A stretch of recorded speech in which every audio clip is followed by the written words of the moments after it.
Welcome to the Ethics Experts, where we're elevating ethics and compliance and HR to the strategic level it's supposed to be. This is the Ethics Experts. If it's your first time joining us, welcome. And if you are a returning subscriber, hello, bestie. Hope you're having an amazing day. You look amazing. This day is just going to keep getting better for you. See what happens when you subscribe to the Ethics Experts? You get that bonus greeting on every single episode. So hit the subscribe button. I am here with the one, the only, Courtney Welton. Hey, Courtney. Hey, Nick. Good to see you. So if anybody has been living under a rock, Courtney is the Senior VP at Allstate Insurance Company. You wear a bunch of hats. You are the Chief Privacy, Compliance, and Ethics Officer, and you're also the founder of the Innovation Law thing there. What is Innovation Law? Let's just dive right in. All right. Well, it's I would say at a high level, I have two hats at Allstate, right? One, like you mentioned, is maybe a little bit more traditional and what people would know and have heard before, which is that Chief Ethics, Compliance, and Ethics Officer role, where I do run all of those control programs for all of Allstate, all the enterprise, all the subsidiaries, and I report to the board of directors and really to the employees and to our customers to make sure that all of what's important to us reputationally happens from a compliance, legal, and ethics perspective. And then when I came to the company about 3.5 years ago, I founded Innovation Law, which, to your point, some people say, what does that mean? It's a fair question. And the reason we named it that is it really is about innovating the legal space. And in Allstate's case, it was about becoming a more digital company and beginning to protect our customers with things beyond insurance. And to do that, you needed lawyers with some different skills. So things like privacy, cybersecurity, intellectual property. And even when they looked at more traditional things like regulatory compliance, like privacy, they needed to look at them in a little bit different way and be a little more agile in the approach that they have and really think about customers first.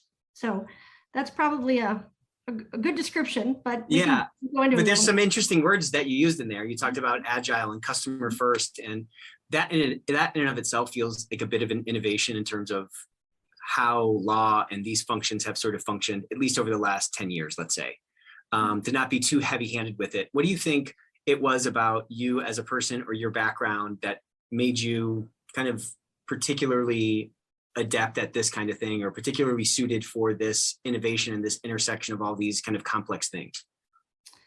I think that I've always loved change management and leadership and unlocking people and their best skills to add value. I started out in business. I ran a nursing home after college, and I really loved that work and loved making sure that the patients were cared for, that the employees felt valued, that families felt like their needs were being met there. And it led me to go to law school. And I've always thought of law and compliance as a helping profession. I know everybody doesn't think about it that way, but I do. I come from a family of helpers. And so when I think about the change management side, though, part of my work at Motorola, Google, and Lenovo, which was an evolution of starting with Motorola when it was split into two publicly traded companies.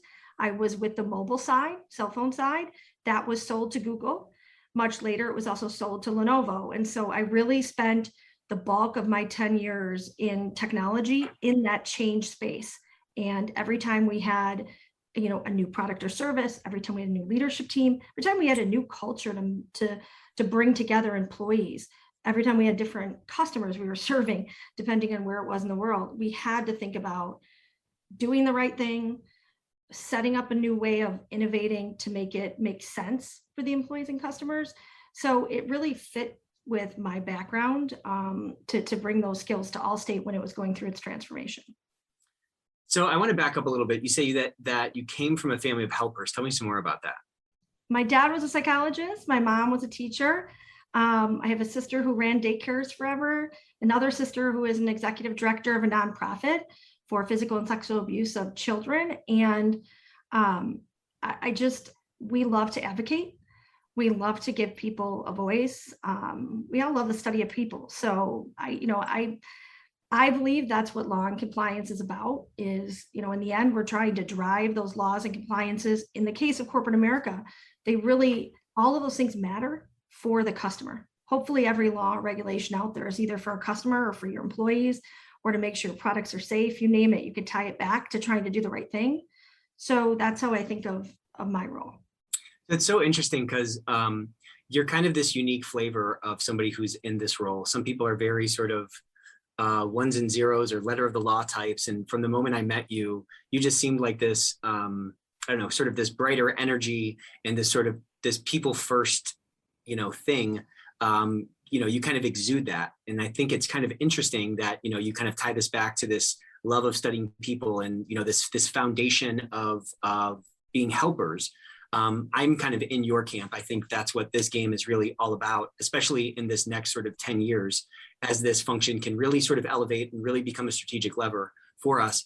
When did you first kind of recognize that difference between you and perhaps your classmates in law school or other folks in this profession as a sort of unique angle? And how have you kind of gotten the courage to like lean into that when other people might be kind of taking a different tack? I think that I was trained differently in that I was a business person first. This was the nursing home I ran at 24 years old. It was my first big city that I lived in from a very small town. I had 190 beds. Wow. I had 160 staff.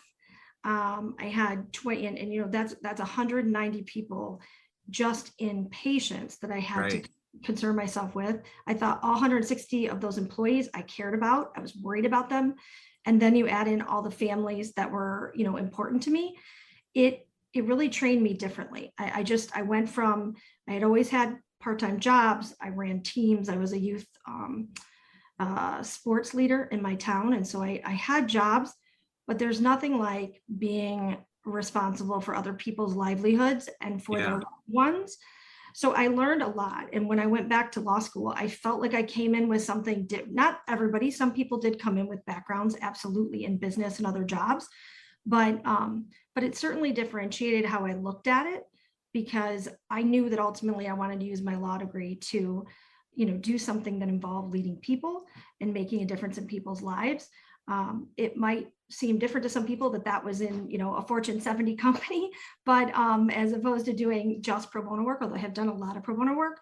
But I feel like there's good work that all of us can do in whatever place we decide to put our passions towards. So I think I always came at it from a little bit different angle, Nick, but I will tell you, being trained the way I was trained at the time period of Motorola to Google to Lenovo, I had incredible peers. I had incredible bosses. I worked with some of the best business people I know. And I worked with every single culture I could imagine at the time that I couldn't have even imagined when I was young that I would get to work with. And everybody gave me different perspective and made me think about how we do our work and how we serve our customers. And I learned from every single one of those. So that time period of working for that company through all of its evolution and the people that I had the pleasure of working with taught me to think differently, because you have to innovate yourself. You just have to. Well, I think, if I can jump back quickly to running that nursing home, you had to do a lot of innovation at that age. I mean, the average patient obviously is very maybe multiples of your age. You're 24 years old. You have 160 something people that have to report to you. How did you get that position, first of all? And second of all, what were the tactics that you quickly had to learn to be successful in that role that you probably carry with you today? Yeah, well, I started out right out of college doing just honestly being a activity director, which is sort of funny. I think I mentioned to you that I'm tone deaf and really can't sing or anything, but because I would smile and be happy, it worked out well for me. And so I found a love for elderly people and ended up applying for a opening here in Chicago to be able to move to Chicago, where I wanted to begin my life and my adult life. And I was actually working for somebody, which I don't think I told you this when we chatted before a little bit, but he is became a famous rock star. His name is David Draymond of Disturbed. Oh, cool. They've been on a hiatus for a while, but he's brilliant as well. And I ended up being his assistant, but it's called assistant administrator, which is a professional role. And he ended up going on to his career as a rock star, and I got to run the business. And so how crazy. It was a little bit of being in the right place at the right time. He was really interesting. And the company that ran the nursing home, they were willing to take a I guess, take a flyer on a 24-year-old who really loved what she did, and I'd been trained well. And so they promoted me to full administrator when he moved on to grow his rock star career. So crazy. What a crazy story.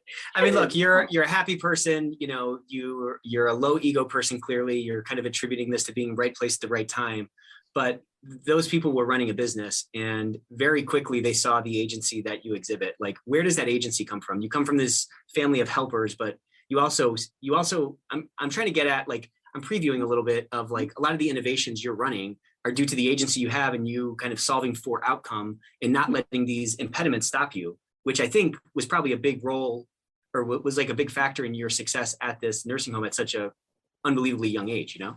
I think the thing is that it's not, experience is important. Having the intelligence and wisdom to know that other people know things you didn't, you should definitely take that into consideration in your career and learn from people. But everybody has something to add, whether or not they're 24 or 44, whether or not they're 1 year in their career or 10 years. And the guiding principles of solving problems, thinking about different ways to solve problems, getting a bunch of people in a room who have a diverse perspective and figuring out if you can move the needle and make a difference, that concept is something you can put into play anywhere you are. And at the nursing home, I just immediately realized that if things were going to get better in that nursing home for the employees, for the families, for the patients, then you've got to do stuff that's different. My favorite, probably one of my favorite stories, although, wow, it was a wild number of years there, so I have a ton of fun stories, but one was I was doing rounds, and I traditionally did rounds at least twice a day.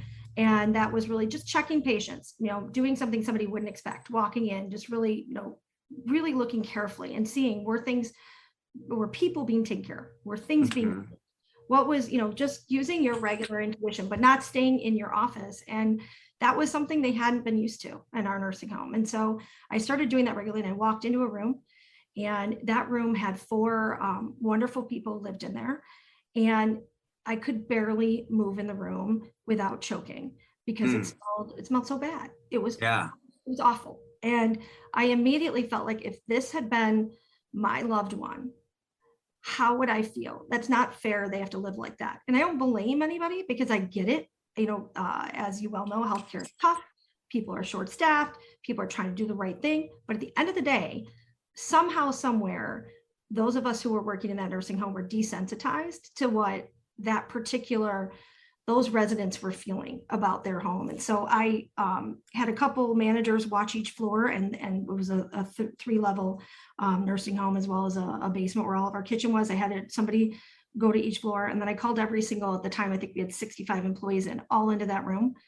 And I shut the door, and I didn't say anything for about 60 seconds. And I let everybody start to cough a little, choke a little. I guess now with COVID, it'd be a really bad idea, so don't hold that against me. It was a long, long time ago.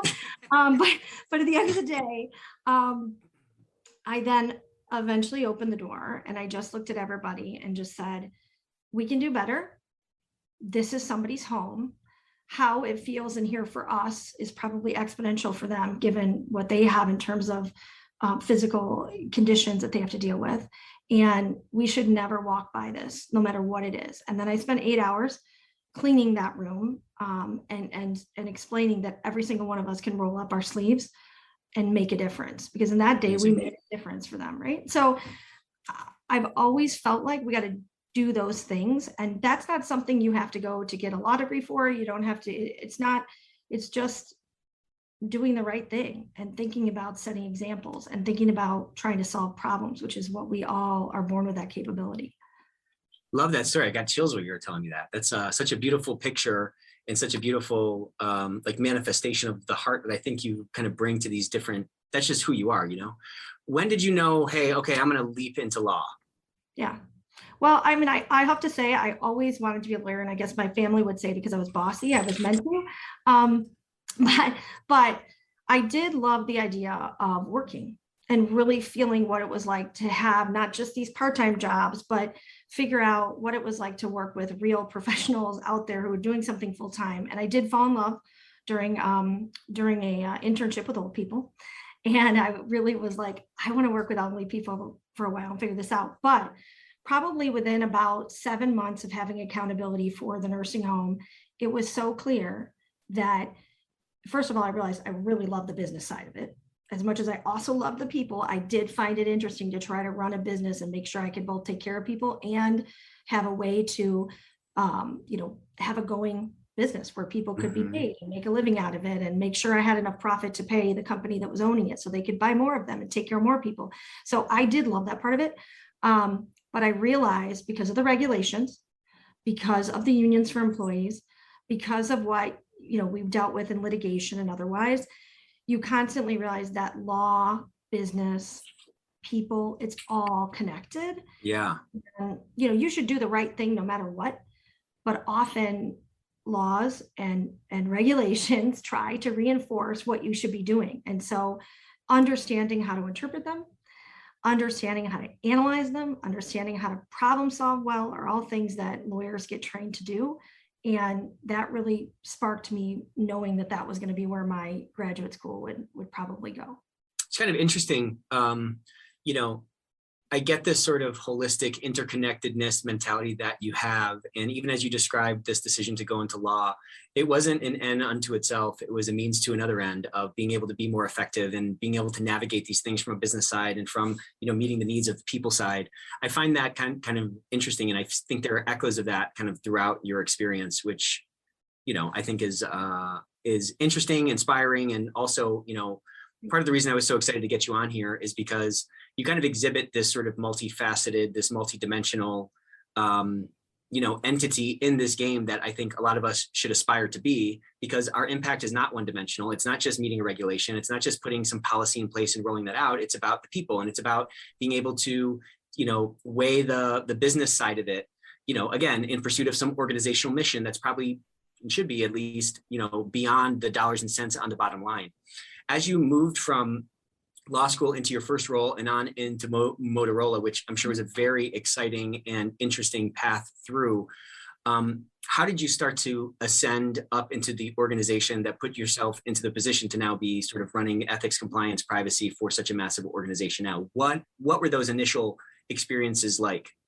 Yeah, well, I would say I picked, to your point, I do think a little bit strategically about where I want to be. And I do think we have very little time in life to pick the people we want to be around, the organizations we want to be associated with, where we want to spend our time, right? And I picked Skadden Arps. It's a great law firm. I picked it because I believed that they truly were one of the best firms in the world. And I knew that they could hone my legal skills, because law school, it's getting a little better around clinics and different things, but it's still more professorial than it is really learning how to practice. I knew that the practice of law, you got to be around other, very smart people who have done more than you and really train you. So Skadden I picked it partly that, partly also they had a huge commitment to pro bono, and I was able to do a lot of very interesting pro bono work with them.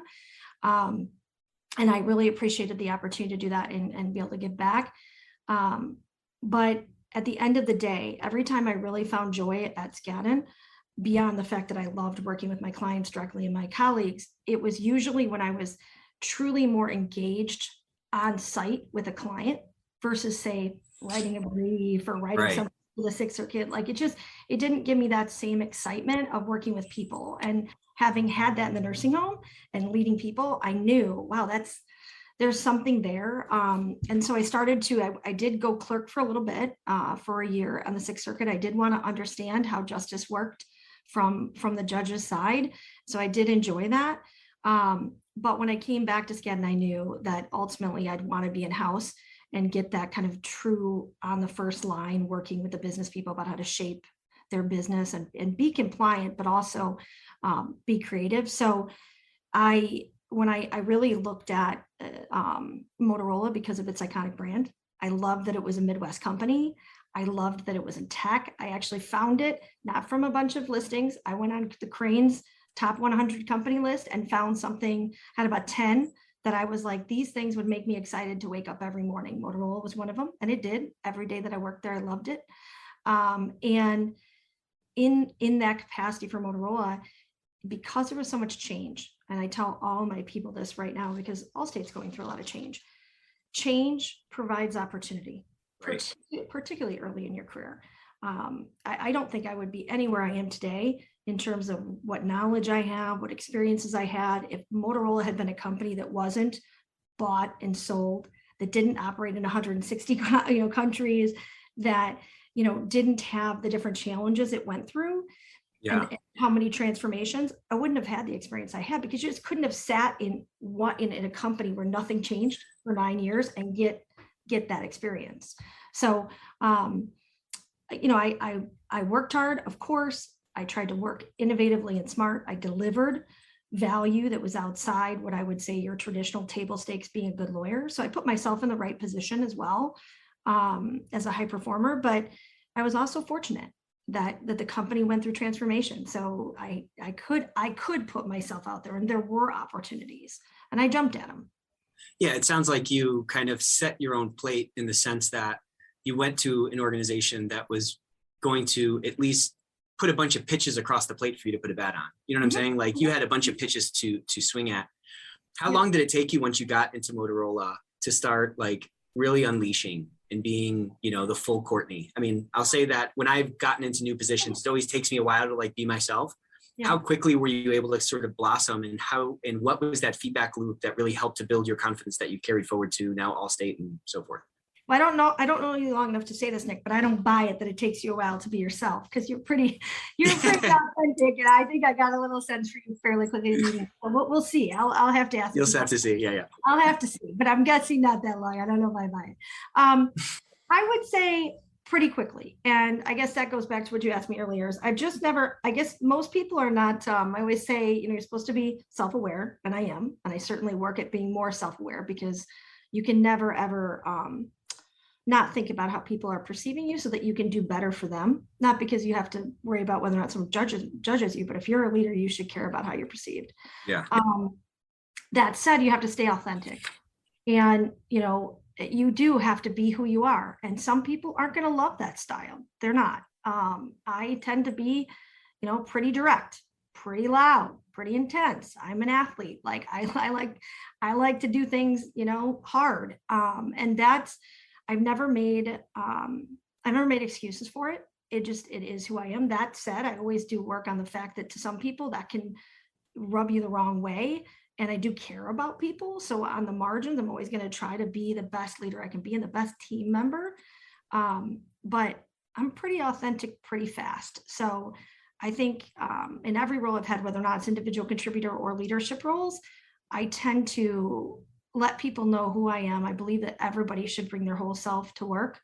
I'll give you an example. At Allstate, which I've now been there a little over 3.5 years, almost immediately upon getting there, a colleague of mine in my direct team, so a small team up here, he was the executive sponsor for Pride, which is our employment resource group for LGBT plus. And he knew that I was bisexual and said, would you be interested in being executive sponsor? I know you just started. I know some people aren't comfortable with it. I'm the only out officer. We have 200 officers. What do you think? Would you be interested? And I said, absolutely, like no problem.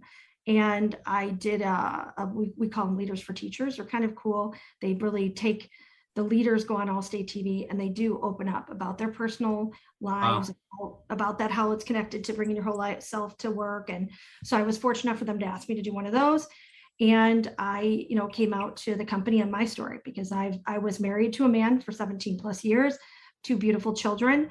And later in life, I have determined that I'm bisexual, and I'm engaged to a woman, and that's my truth. So I speak it.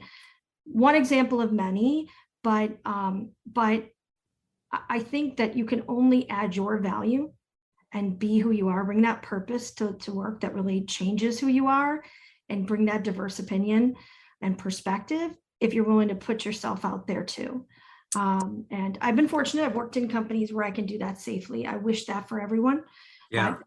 That's what I would love. I think probably pretty quickly people knew who they were dealing with in almost every role I have. And how did bringing this sort of different dimension of your life and who you are to the forefront kind of did you see that empower any other folks on your team, or did you see there was like new connections being made from the people that, you know, were entrusted to you, or anything like that that helped kind of, you know, increase the thread count of the tapestry of the culture that you're building? Yeah, I think that anytime that I've been authentic about whatever it is, I also went through divorce and it was really tough.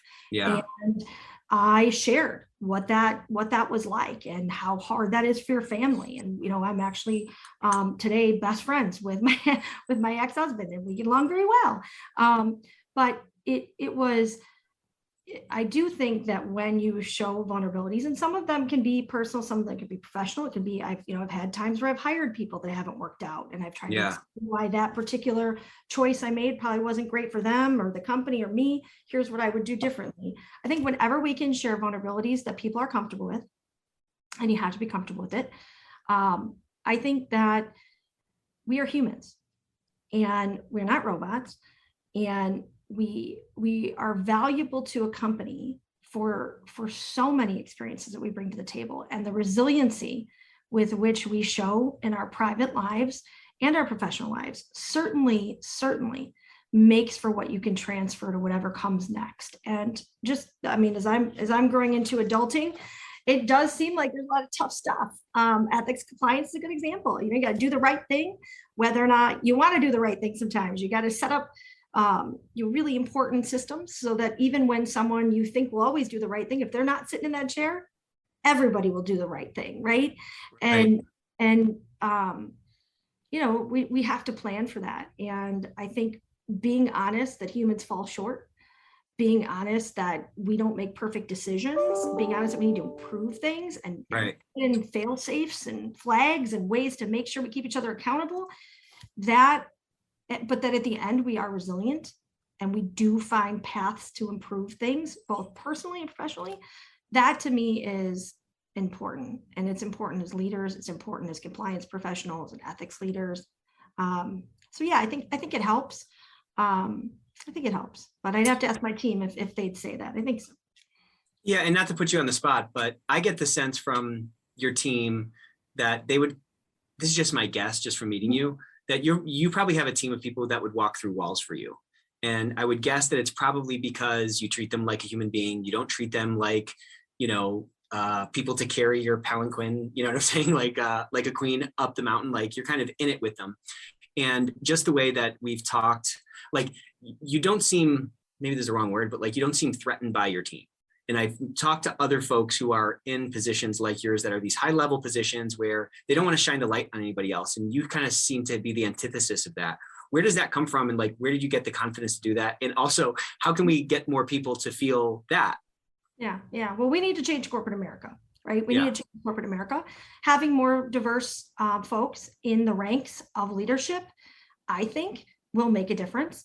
Yeah. Because many of those who have come from minority groups or have a diverse perspective understand how to bring up others and think collaboratively and in teamwork. So the makeup of corporate America is shifting, right? And so I think systemically that is important. And I always think about how I can improve that.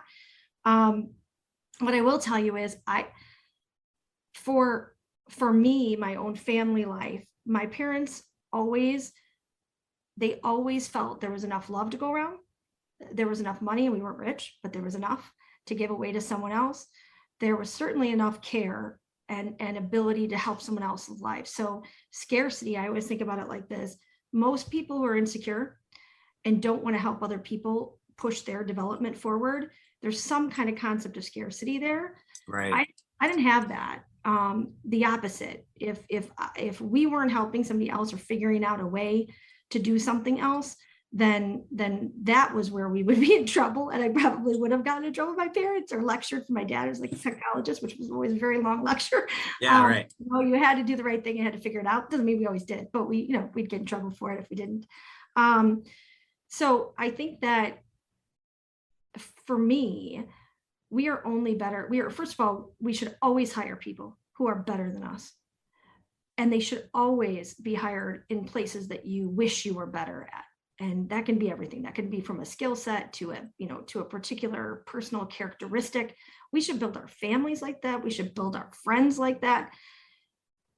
just by the nature of who we are as humans, we're better together with this puzzle piece about other people fit us and help us grow. And I think corporate America is always better served with a high performing team that is not competing, but is pushing each other to both be the best that you can be for each other and for the company, and whatever purpose you're trying to drive, the mission you're trying to get at, hopefully to take better care of your customers and your employees.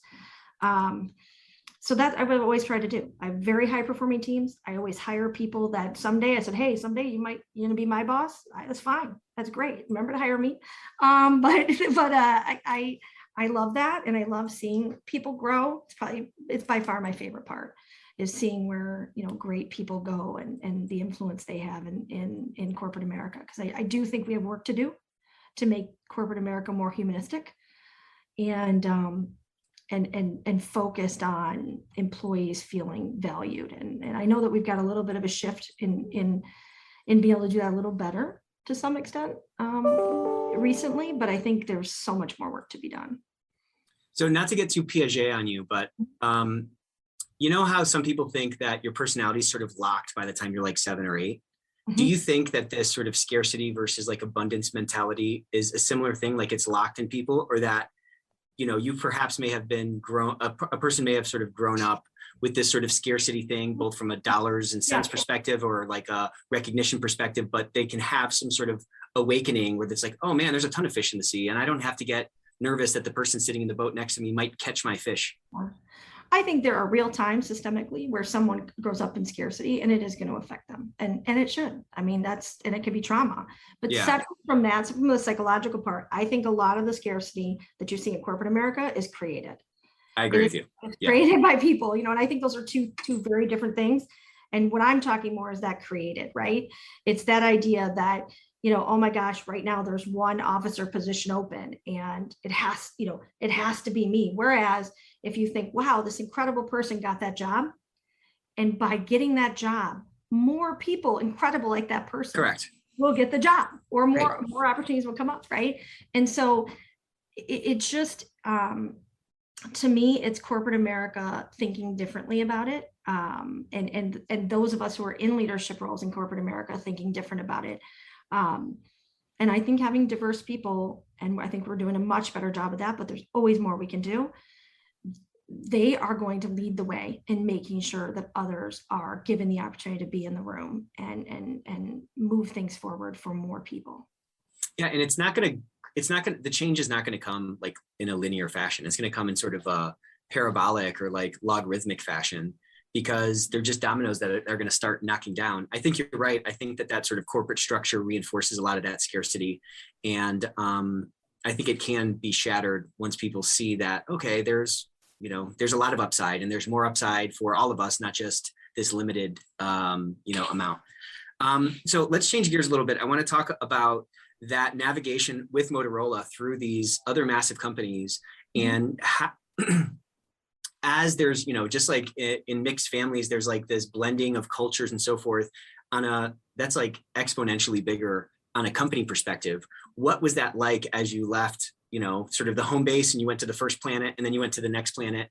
And what did you learn on those journeys through these different cultures as being acquired and so forth? Number one thing I learned was just empathy.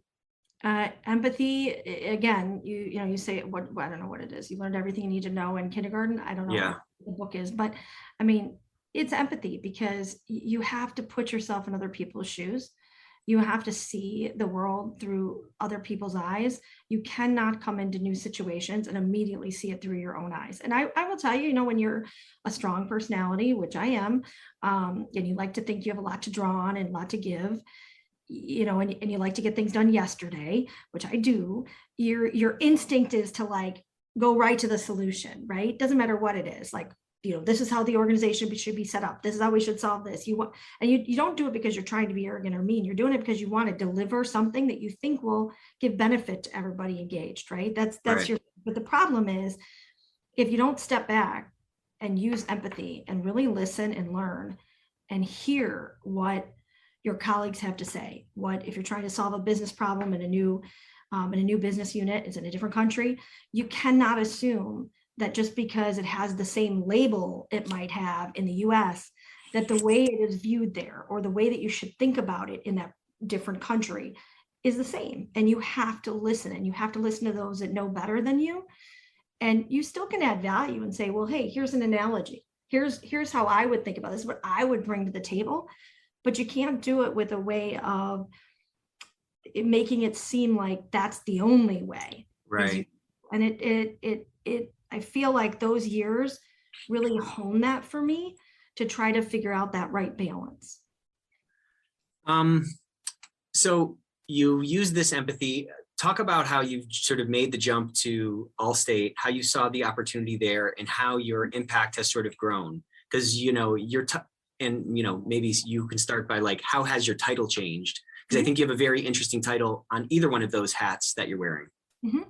So when I came to Allstate, the chief legal officer at the time knew that we needed to look at the law department and think about, as the company was going to be transforming, both our employees, our products and services, the customers, and how we were going to serve them, the markets we were going to go through, which is very true. We are definitely in the journey of doing all that. She knew that there were areas of opportunity and risk that we hadn't necessarily formed skill sets around, worked a lot with. We certainly had lawyers who knew these things, but that wasn't necessarily something they'd woken up every day and worked on, right? So things like intellectual property, privacy, cybersecurity, data in general, a lot of commercial business to business work, things like that, and technology in general and digital. And that was my bread and butter for nearly a decade. And so I was asked to come in and just take a look. And I was thankful, because her and Tom Wilson, our CEO, and Don Sibgen, our now vice chair, when we were going through the interview process, they were so generous to say, like, we want your perspective. Like, we could tell you it's going to be this, and you're being hired for this position and this. No, like, come in and help us figure out the best way to do this. And they had a lot of great things already in the law department that they had already started, other areas of the company too, but I was talking about the law department. And so, I dug in. I did a listening tour. I spent a lot of time talking to key stakeholders, some that were already in the law department, some that had left the law department, business colleagues, spent time figuring out where was the company going, what was the strategy, what were the things that people wished the law department did more of, what did they wish the law department did less of, and why. It doesn't mean that they get everything they want, but like, what was the reason behind it. And then I fairly quickly, within probably 6 months, maybe 3 to 6 months, I realized that creating innovation law was probably the right way to create a department that focused on those specialty areas and begin to kind of really bring up the whole organization around those areas in the law department. So even though some of the work would be contained there, the goal was also just to get everybody's education up about it, issue spotting, making sure people felt like they had people to go to who knew those areas, had expertise in it, hire people there, develop people with that unlocked talent. So we built that, and it's evolved over time. We've taken on more work than I always try to remember. Was this work really being done before we were a new department? And the answer is, to some degree, but not at the scale, right? Because when you focus on it, you dig deeper out and you unearth things. It's kind of like when you first do ethics training at a company, and you really do, or diversity and inclusion training, you start educating everybody about it, and you make them really think about it, and they've got that mindset. All of a sudden you get more cases. Somebody calls a hotline more often, right? Right. You've gotten them to think about it. And it doesn't mean those things didn't exist before, but for whatever reason, everybody wasn't focused on attending to it. Right. So for innovation law, the actual practice areas have grown, the amount of work has grown, but we've also just become more of a digital company. We're serving our customers differently. We do things, we support all of the businesses that are non-insurance. So, we have a warranty business, we have an electronic warranty business, we have a telematics business, we have an identity protection business, because we think we need to protect people where they're very nervous, which is in their digital footprint. And it all made sense that this group would try to really make sure we have the skill sets to do that well, to preserve our customers as well as our employees in that transition. So that was, I would say, 3 to 6 months. We set that up and then built it out. Cool. And then in about a year, the Enterprise Business Conduct Group, which is that group that leads those ethics, compliance, and privacy and investigations for Allstate, including all the subsidiaries.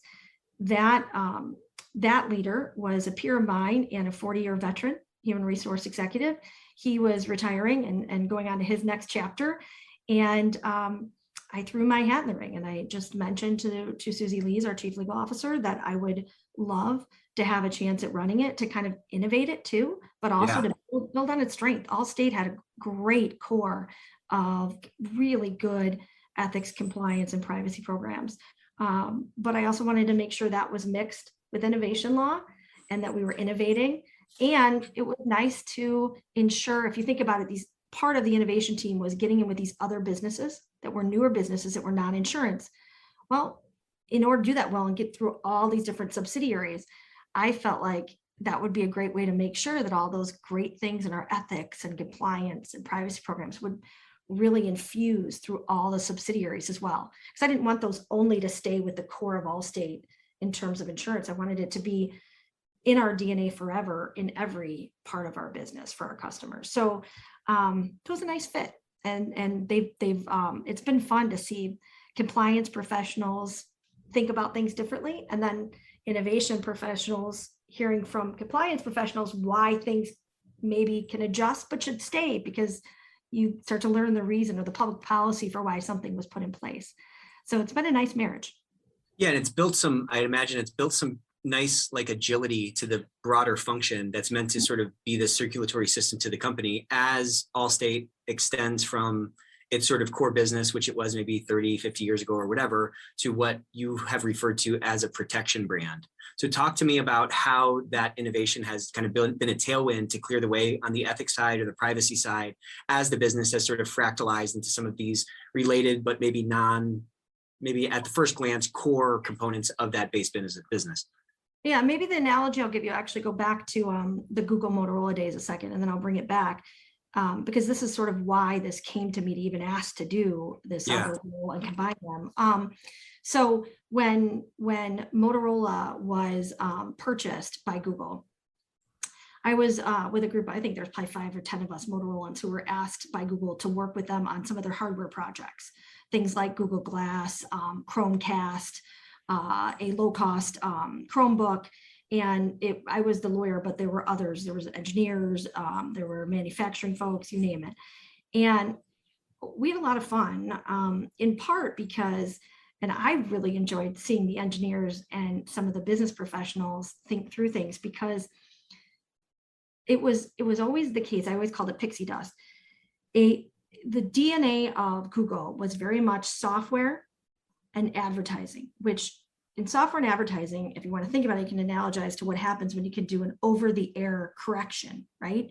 You can change software, not everything that's overly, stuff, but let's say at the highest level, you can change stuff that happens in software. Hardware, where Motorola was, the people who are really good at making actual phones, right? Some of those engineers spent 30 years doing that, maybe 40. It's very hard. 16 weeks out, you can't change the display that you've got to go purchase, right? You can't, okay, now I want it to be this many inches or this many inches. You can't do that. You can't change your battery. You can't change how much memory you need. It's not that you can't, but you certainly need a ton of lead time, right? So the mentality in Motorola was, the leaders of Six Sigma, things are done very well and very process driven because they have to be in hardware. Google can be a little bit irreverent and can be a little bit like, wow, but why are we doing this way? Let's go, build a rocket ship. And it was fun to see intellectually and in operational work, those two things come together, because it felt like pixie dust. When people would try to problem solve, they came from it from different views. So it was good not to repeat the past. If you knew something that wouldn't work in manufacturing or hardware, certainly don't go and just shove your, try to go right against a wall that's already there. So, that was good that there were people telling us that. On the other hand, I loved when the Googlers would be like, but why do we do it that way? What if we went around the wall? Or what if that's not a wall at all? What if you think it's a wall and it's not?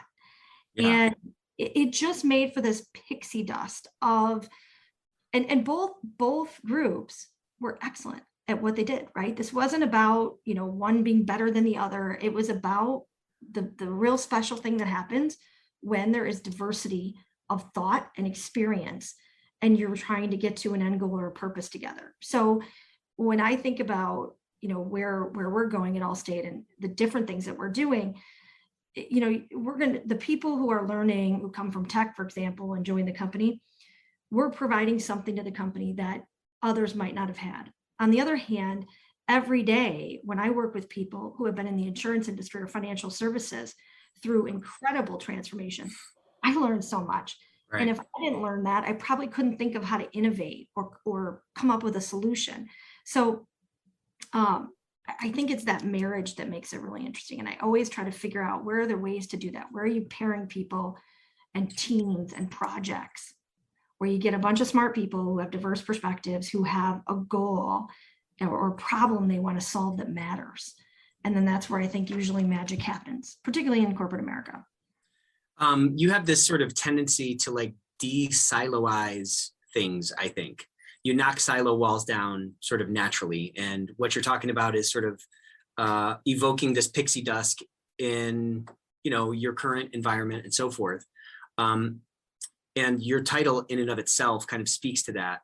Let's talk a little bit about some of these frameworks out there where people think, well, you can't mix that soup and the nuts. You can't mix the privacy and the ethics and the compliance and the legal and all of that stuff. To me, it makes a lot of sense because we're kind of talking about one thing. We're talking about people. We're talking about human behavior. We're talking about translating the right thing into sort of actionable steps for folks, irrespective of the business or the foxhole they're fighting in. Talk to me about some of the resistance you may have felt or seen in the marketplace, and how can we speak some actual truth to shatter that misconception? Yeah, I mean, I think, look, like when you think about when you're in charge of making sure that you have a compliance program, a privacy program, and an ethics program, for example, those are real programs, and there are real regulations out there, and the Department of Justice cares about these things, and the SEC cares about these things, and you have to do them right. And they have components that are well understood and make sense, right? But that said, nowhere in any of those laws does it say you must have a privacy team, a ethics team, and then this other piece over here. And then, oh, I'm sorry, you have to have another team that gives legal advice that walks over here. Nowhere does it say it has to be set up that way. And when you look at it and you start to break it down to what it is you're actually trying to do as an internal provider in these places, at least what I have found helpful is to start to break that up, because number one, the cross training of individuals to do those things, they often have a similar skill set, and then they can grow throughout different parts of the company and arguably have the skill sets that are often some of the highest risks in companies. So I want to set them up for success and add value to the company. The second is, like, we'll give you an example. We looked at our assessment process, and we would literally go to these different subsidiaries, and the ethics group, this is before we reorganized, the ethics group would assess them. Then the regulatory compliance group would assess them. And then our privacy team would assess them. And let's just say that you are the CEO of our car sharing business, right? Relatively small business. That's a little intense. Like, you're building a business, right? You're trying to serve customers, and you've got 3 different groups within one compliance team coming to you to ask questions that, sure, they're not all exactly the same, but they're related and probably could do a better job, right? Plus, if one of us have blinders on, isn't it more likely that we're missing something? So we consolidated our assessments. We looked really hard at what we should be asking, how we should be asking. We didn't give up anything. In fact, I think we got better at it. We have more people who can do them. It did reduce the amount of hours that we have to ask of our businesses to do it, but that means they have more time to go do good things, like operationalize what we ask them to do rather than fill out an assessment report, right? Like, how about you go do what we tell you is the thing we want you to do? Or let's talk about how to do it. If it's a tough thing to solve together, that to me ends up having the real value, not did my piece of paper look separate and follow that. So right. That's how we broke it down. And that's just a more concrete example. But the idea is really look about what are you trying to solve? With assessments, you're trying to get at risk. If you're trying to get at risk, what's the best way to do that? Have people who can really see it. So you got a good talent that is not putting blinders on. You got to have businesses that have enough time and energy and focus on telling you the truth and understanding their business enough to know if the programs are hitting all the right cylinders. And that is not about a piece of paper that has to come 3 different times in 3 different ways. And it's more likely that if you do it that other way with 3 different papers, you lost those other things. Yeah, so much falls through the cracks. There's a disengagement on the auditee's side, so to speak, and you just end up kind of spinning your wheels. So I have a whole list of questions. I will tell you on this. I did get people who weren't on board, and it was tough for them because they were worried that we would be giving up on our principles. Interesting. So we had to work hard to show. Do you believe that? Do you believe that that's what they thought? Or do you think they thought they were giving up on their area of their fiefdom? Both. I think some of them did believe it because they hadn't seen it done this way, you know, and I think some people like to have, done things a certain way. Yeah. But I think most of it was good intent. So, we had to overcome that. We had to show them what would work, have some quick wins, make a commitment that this was not going to change the principles of our ethics and compliance and privacy program. We were not changing the standard with which Allstate does any of those things for our customers. We think we were going to get better at them. And we had to show them that. I think the proof's in the pudding. I think you guys have done that, just given the fact that you're still doing it, right? Mm-hmm. And you're not the type of person to sort of etch something in stone. You're going to keep doing something if it's working and probably stop doing it if it's not. Yeah. Mm-hmm. So let's go back in time. Let's go to the young Courtney and let's give her some advice that you wish you had either when you were 25 or when you were just coming out of law school or even before that. What's like a massive lesson that you've learned that, man, if I had learned this earlier, I'd be further down the road or my impact would be bigger or whatever? Mm-hmm. Good question. I probably have too many, but I would say the biggest one is not worrying about the job title or how many people you are asked to lead or what someone says is your level in a company. Go to places where there are smart people to learn from, pick companies that make you wake up every day and like them, and be open to change. So for the most part, I did that, but there are times, if I'm being fair in my career, where I would be focused on, man, I really want to become an officer now, or I really want to lead this many people, or I really feel like I should do this now, right? And sometimes that sidetracks you, and it certainly at times sidetracked me, because if I look back and the things you and I are talking about, things that were really definitive for me, they formed who I was, they were where I had the most impact. Almost none of that stuff mattered. What mattered was I was with a bunch of smart people at good companies that were trying to do the right thing for customers, solving problems that were interesting. And I was learning and growing. And that was more important than, did I get my next level? Did I have that, that certain title? And as soon as I let go of a lot of those things, I got those things and opportunities came. So, it's tough. Corporate America is tough. You gotta assert yourself. You gotta, obviously, especially if you're a diverse person, sometimes it's hard to get in the room and to get yourself in there for promotion. So I don't want to deter that, because I do think people should advocate for themselves. At the same time, I think we have to know our worth. We have to contribute innovation and creativity, in our opinion, and enjoy what we're doing. And sometimes let some of that other, kind of reward-based things control us. Yeah, it's an encouragement to talk to you, because you're somebody who I think kind of does it right, who kind of gets it. And you're kind of a testament to the fact that if you plant those good seeds, you're going to get a good harvest. And it might not be when you think it's going to happen, but you do those right things. You add value where you can. You put people first, put the business first, try to innovate and continue to add value. Then those doors are going to be open for you. Yeah, especially when you work for good companies, right? And you work with colleagues that are trying to do the right thing. And I have been fortunate to be in those positions and with good companies. Well, Courtney, thank you so much for spending so much of your day with us and sharing so much. People can find you on LinkedIn, yes? Absolutely. All right. Until next time. Thanks, Dick.